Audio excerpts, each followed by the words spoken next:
E aí galera, beleza? Bem-vindo ao Historizado Company, a história de tudo, para mais uma aula Enem aí, tá? Para você se preparar para o seu Enem legal, para a sua prova do IFES, sua prova do ensino médio.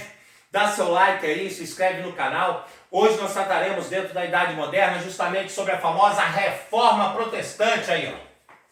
A Reforma Protestante, isso aí, tá? E a Reforma Protestante, nesse caso, ela se dá ao longo do século XVI, principalmente.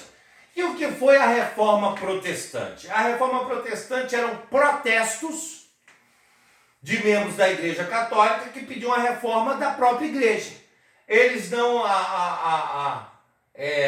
aceitavam mais algumas bases medievais da Igreja, então começaram a protestar contra ela, mas por fim eles não têm sucesso na reforma da Igreja, são expulsos da igreja, nascendo as famosas igrejas protestantes. Então é isso aí, a Reforma Protestante foi isso. E os principais motivos para a Reforma Protestante foram, primeiramente, a venda de cargos eclesiásticos. A venda de cargos eclesiásticos, olha lá.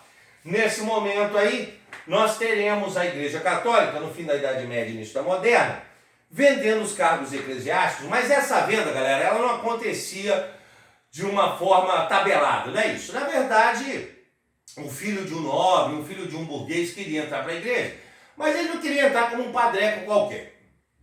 Então, esse nobre ia lá conversar com o bispo e falava, bispo, meu filho quer entrar na igreja, mas ele não queria entrar com um cargo baixo e tudo mais, e não sei o quê, aí o bispo olhava e falava, conheço o seu menino é muito bom, o seu menino é um menino de ouro, aquele menino, né? Mas como o senhor pode reparar, o teto da igreja deu cupinha, a gente precisa reformar o altar. Aí o nobre, o burguês falava, tudo bem, eu vou pagar a reforma. Aí o bispo botava o filho do cara no cargo de bispo de cardeal, olha só. E qual era o problema disso? É que o moleque entrava sem estudo num cargo que ele não conhecia. Aí você se pergunta, mas professor, qual é o interesse de um cara comprar um cargo da igreja? Bom, hoje ele tem que entrar na igreja por uma questão de fé e seguir o cargo de fé. Mas no fim da Idade Média e início da Moderna, galera, esses cargos da igreja também tinham um poder político e tinham um poder jurídico. Muitas vezes um bispo era o juiz de uma região. Muitas vezes um bispo era o prefeito de uma região, ele é que mandava na região. Por isso esses interesses em comprar o cargo eclesiástico e essa corrupção entrando dentro essa corrupção entrando na igreja. Compreenderam? Outro foi justamente aqui a venda das relíquias sagradas aí. A venda das relíquias sagradas. Tá ok? A venda das relíquias sagradas. Bem, vou ser muito direto. Relíquia é algo raro, sagrado seria algo raro, sagrado. Ou seja, o manto de Maria, os espinhos da coroa de Jesus, os pregos que crucificaram Jesus, o dedo de Santo Antônio, valia parte do corpo também, a perna de São Bento, tá entendendo? As pessoas acreditavam que ao ter um bem, né, uma relíquia sagrada dessa, estavam mais próximas de Deus ou tinham proteção especial. Mas isso não foi também tanto um problema. O que aconteceu é que na Baixa Idade Média para o início da Moderna, nós tivemos as cruzadas. E muitos cruzados que foram no Oriente Médio voltavam com objetos do Oriente Médio. E os caras falavam, isso aí eu peguei no templo tal, isso aí era a pedra do sepulcro de Jesus, isso aí era o manto de Maria. E os caras vendiam isso. Então, na verdade, virou uma febre. Isso aí, virou uma febre na Baixa Idade Média e no início da Moderna. Todo mundo queria ter uma relíquia sagrada. Todo mundo queria ter uma relíquia sagrada. Tá entendendo? Então os caras começaram a fazer relíquia falsa e vender relíquia falsa. Às vezes você tinha um burguês que era dono de uma serralheria e aí ele produzia, né, móveis de ferro, uma série de coisas, espadas e tudo mais, e no porão ele tinha uma produção de pregos que crucificaram Jesus. E ele, olha, fulano, eu tenho um prego que crucificou Jesus, que meu amigo lá veio do Oriente Médio, cruzado, trouxe, aí começou a vender. Então, muitos membros da igreja começaram a questionar não só se a relíquia sagrada já tinha poder ou não, mas esse comércio ilegal, que muitas vezes não era nem feito pela igreja. Terceiro motivo foi a venda das indulgências aí. Foi a venda das indulgências. Compreenderam? a venda das indulgências, ou seja, é a venda do perdão. E isso aqui era isso mesmo. Tinha uma tabela. Tinha uma tabela. Tá? Você tem uma tabela por cada pecado nesse momento. Porque ali no fim da Idade Média e início da Moderna, galera, acreditava-se que só a Igreja Católica podia salvar a alma do homem, que só através dela o homem se salvava. Então as pessoas iam se confessar, e aí os padres, além de passar as Virgens Marias e os Pais Nossos para rezarem, eles também cobravam um preço, porque o capitalismo começou a se desenvolver com o mercantilismo, e aquela ideia do tostão de Pedro medieval, você doar um alimento para a igreja ou um móvel para a igreja, não pegava mais. A igreja precisava de dinheiro porque o comércio havia renascido.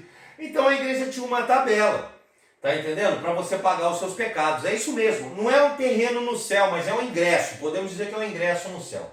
E o que vai acontecer? Nesse período, galera, do século XVI, o Papa Júlio II decidiu construir o Vaticano que vocês conhecem hoje.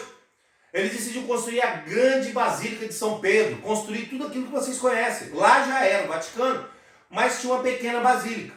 Então ele pediu, o Papa Júlio II, que aumentasse o preço das indulgências. E aí vão subir o preço das indulgências. Ele vai pedir doação de material de construção, ele vai pedir, né, as indulgências, tá entendendo? Para serem aumentadas de preço. E aí, nesse momento, o que acaba acontecendo é que eles vão explorar nesse preço.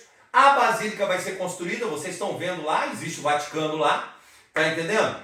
Né? Aí vai vir um Papa Sisto, por isso a Capela Sistina. Inclusive o Michelangelo vai pintar a Capela Sistina, só para vocês entenderem.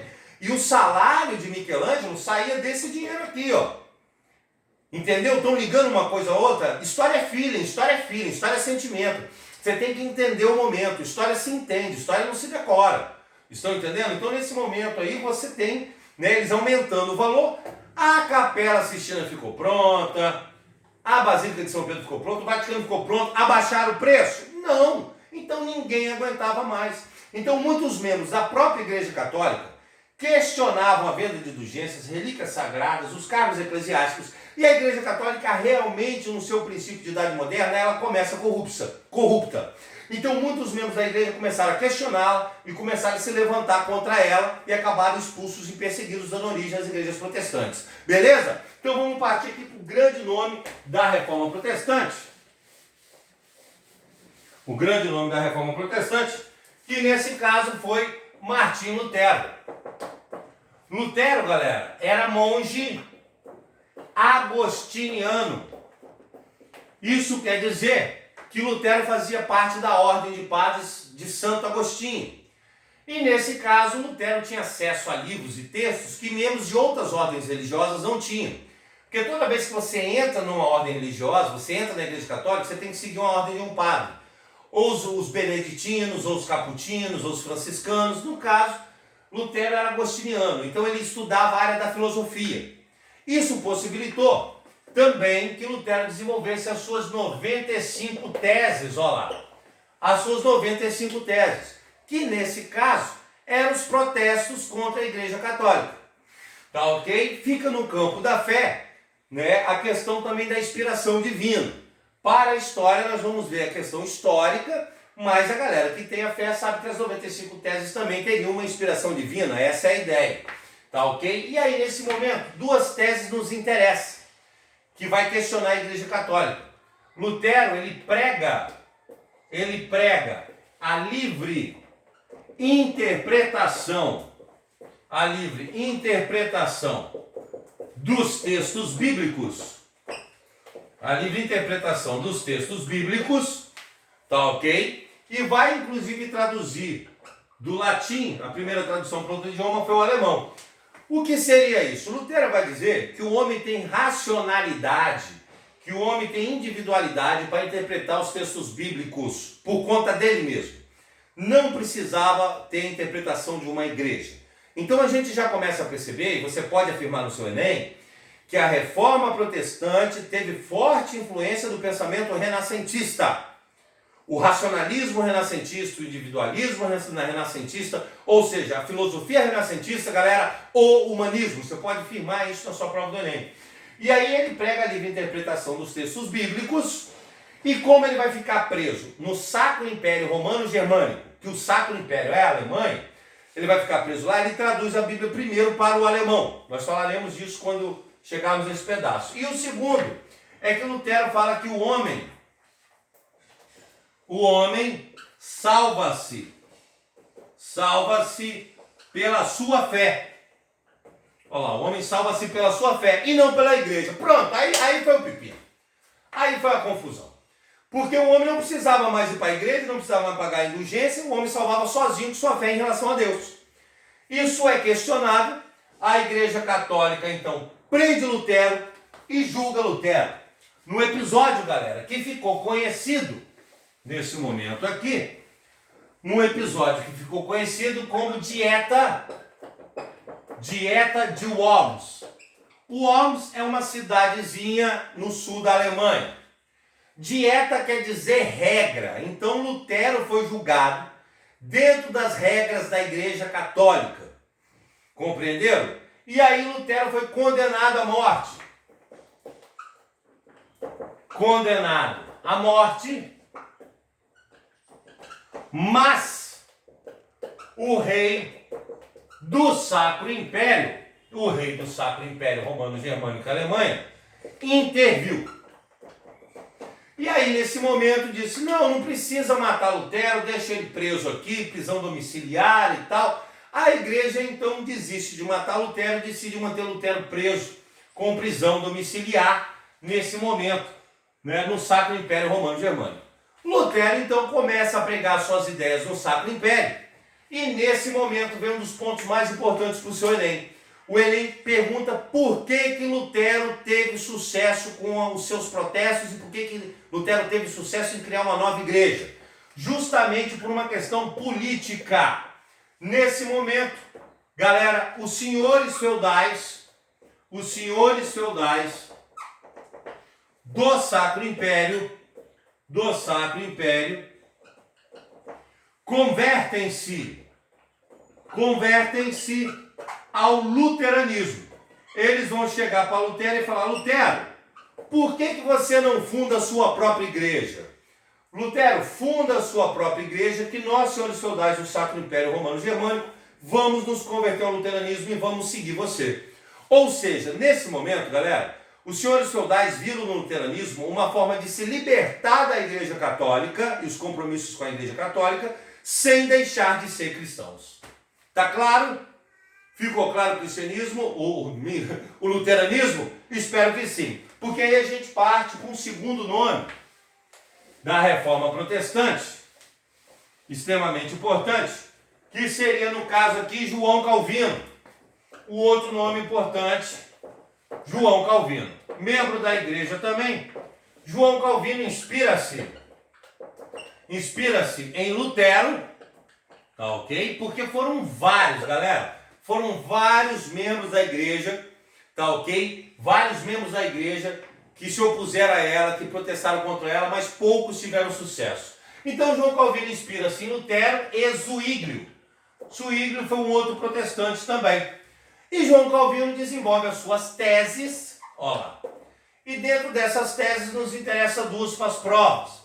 A predestinação, tá ok? João Calvino vai dizer que o homem nasce predestinado à salvação e para o céu, ou predestinado à danação e para o inferno. Ele tem somente esses dois destinos.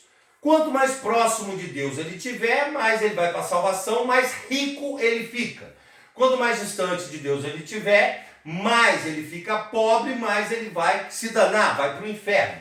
É o que interessa para o nosso Enem, a predestinação, porque isso é um ciclo de debate eterno. Livre-arbítrio, predestinação, livre-arbítrio, predestinação, que não cabe a nós aqui, já que a nossa prova o nosso assunto é voltado para o Enem. E o segundo é o que mais cai nas provas, é o que mais cai no Enem. Ele vai dizer que o homem pode enriquecer-se com o seu trabalho. Ora, Isso vai de encontro ao que a Igreja Católica pregava, que era justamente o preço justo. A Igreja Católica falava o seguinte, ó, o homem ele não deve se enriquecer, porque isso é ganância, isso é pecado. Quando ele produz algo, ele tem que botar um preço justo. Porque João Calvino diz o seguinte, se você fez esse pincel por 10 reais, você gastou seu tempo, gastou matéria-prima, gastou o trabalho e vai botar um lucro, se no final saiu por 10 reais, você pode cobrar 110. É o seu trabalho, o homem pode enriquecer com o seu trabalho. A Igreja Católica falava que não. Se você fez isso por 10 reais e dá para você tirar um pequeno lucro vendendo por 15, então faça isso, porque ganância é pecado, compreenderam? Então presta atenção, a Igreja Católica ela não era contra o comércio, ela era contra o enriquecimento, e ainda é. Isso deu margem então também para a questão da usura. A Igreja Católica também era contra a usura. O que é a usura, galera? Emprestar dinheiro a juros. Para a Igreja Católica, o homem para ganhar seu dinheiro deve trabalhar, tirar o suor e o sangue. Compreenderam? Você ganhar dinheiro a juros é você ganhar com tempo. E a Igreja Católica acredita que o tempo pertence a Deus. Então a Igreja Católica era contra a usura. A usura é emprestar dinheiro a juros. Hoje você fala que usura é aquele cara que fala assim, ah, você tem 5 balinhas, me dá uma bala. O cara fala, não, você é usurento, que usura. Hoje a concepção de usura no capitalismo mudou. Mas a palavra usura é emprestar dinheiro a juros, ainda é isso. Ah, professor, quer dizer que os bancos, então, financeiros, eles são usurentos? São, é isso mesmo. E por que isso? Porque o capitalismo mudou de concepção. Nesse momento, quando ele diz que o homem pode enriquecer-se com o seu trabalho, galera, qual é a classe social que vai se converter ao calvinismo? A burguesia. Isso mesmo, aí. Muitos burgueses vão se converter ao calvinismo, porque eles não precisam mais obedecer à Igreja Católica, sem deixar de ser cristãos.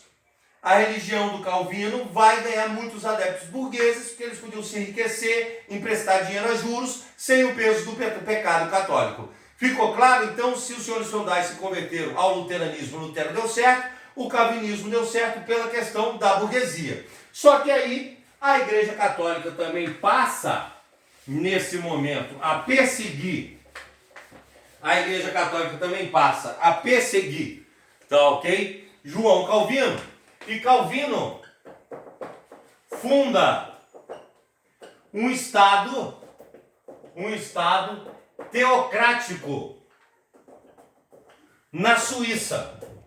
Lá ele vai ser o representante religioso, tá ok? E funda um estado teocrático na Suíça, onde muitos burgueses mudam para lá. Ele vai ser o governante da Suíça e o líder religioso, nascendo na religião calvinista. Muitos burgueses vão para lá e isso explica um pouco porque a Suíça é um país tão rico, né? Na Inglaterra, galera, eles serão chamados de puritanos. Os calvinistas serão chamados de puritanos. Na Escócia, eles serão chamados de presbiterianos. Aí, ó, presbiterianos. E, no caso da França, eles serão chamados de huguenotes. Huguenotes, aí. Beleza? Então, os calvinistas na Inglaterra serão chamados de puritanos, na Escócia de presbiterianos e na França de huguenotes. Tá claro? Fechamos então Lutero e Calvino. Para fecharmos a reforma protestante, faltam duas que nos interessam. Uma será justamente a igreja anglicana, que o próprio nome já diz, seria a igreja dos anglo-saxões, a igreja da Inglaterra, fundada pelo rei Henrique VIII. Henrique VIII, tá ok? Tinha o interesse de casar-se novamente. Os motivos eram o casamento. O casamento novo. O Henrique VIII, ele era rei da Inglaterra e ele era casado com a rainha, né? Com Catarina de Aragão. Ela tinha problemas para dar herdeiros a ele, os filhos muito fracos, o menino que nasceu muito fraco, e aí Henrique VIII tinha interesse em casar-se novamente. e ele queria casar com a sobrinha do rei da França, Ana Bolena, até muito mais nova do que ele. E aí, nesse momento, ele pediu o Papa para anular o casamento. O Papa não anulou o casamento. Qual foi o resultado? Henrique VIII, então, assina o chamado Ato de Supremacia, ou seja, o Ato de Supremacia. Ele vai continuar sendo rei da Inglaterra e vai virar líder da Igreja Anglicana. No Ato de Supremacia, ele então corta relações com a Igreja Católica, funda a Igreja dos Ingleses, ele vai ser o rei da Inglaterra e representante da Igreja Anglicana, e se casa de novo com Ana Bolena. Mas existe um outro ponto importante para o seu Enem aí. Não foi só por causa do casamento. Com isso, ele também podia confiscar terras católicas. Aí, ó. Confiscar terras católicas, ó. Ou seja, ele também queria tirar a influência da Igreja Católica de dentro da Inglaterra para fortalecer o seu absolutismo. Ficou claro? Tá gostando? Dá seu like aí. Dá seu like, se inscreve no canal. Mostra para os colegas que o canal tem aula, documentários e tudo mais. Tá ok? Tá? Marca o sininho para receber nossas notificações, que a gente vai fechar a reforma protestante aqui e a outra parte será da contra-reforma. Por fim, nós teremos os anabatistas. Os anabatistas, eles se desenvolvem no Sacro Império Romano-Germânico, serão liderados por um camarada chamado Thomas Müser, e eles terão uma característica camponesa.